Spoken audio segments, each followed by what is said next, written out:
In this episode, let's have a listen to the difference between recording to an audio recorder and a DSLR camera.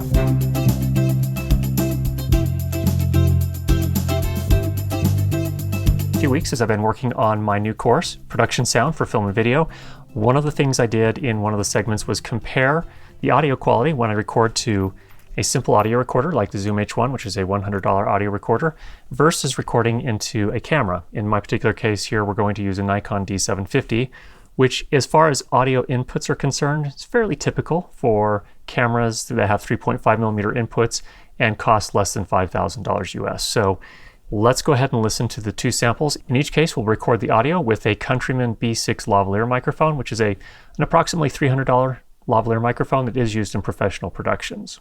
In this first sample, we're recording with a Countryman B6 lavalier microphone, have it worn in the typical position just on my chest here underneath my shirt. Again, something very common in narrative film where you'd hide it. I have the crisp response capsule on. It actually has caps that you put over the capsule to kind of tune the frequency response for the type of scenario. When you hide it under your shirt, you typically need a little bit more high response just to accommodate or make up for the fact that you're recording underneath a shirt, which has a tendency to cut a lot of the higher frequencies. And this is what this sounds like. Again, into a Zoom H1 in this particular case. The Zoom H1 is probably the least expensive, decent quality audio recorder I would recommend. And the Countryman B6 is actually a fairly premium, high quality lavalier microphone that's often used in major motion pictures with large budgets.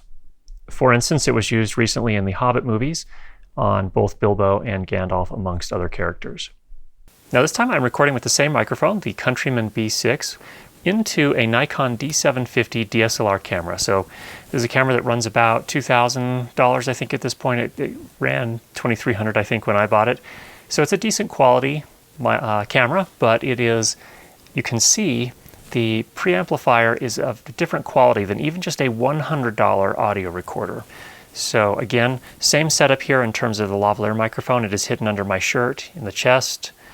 It is, we are using what is called a hush lav, which is a little piece of sort of closed cell foam that fits around it to help reduce clothing noise when the talent moves. It's gaff taped, again, just underneath my shirt. And I am using the crisp response cap on top of the microphone to accommodate the fact or to compensate for the fact that we're wearing this underneath my shirt. Again, not trying to make any definitive statements here in terms of what you absolutely must or must not do. This was just an example so that you could judge for yourself what is good enough for the particular project you're working on. I hope you found that helpful. If you have any questions, go ahead and leave those down below. And if you haven't subscribed already, go ahead and do that. We'll be sure to get you more great videos on how to improve your lighting and sound for video. Talk to you soon.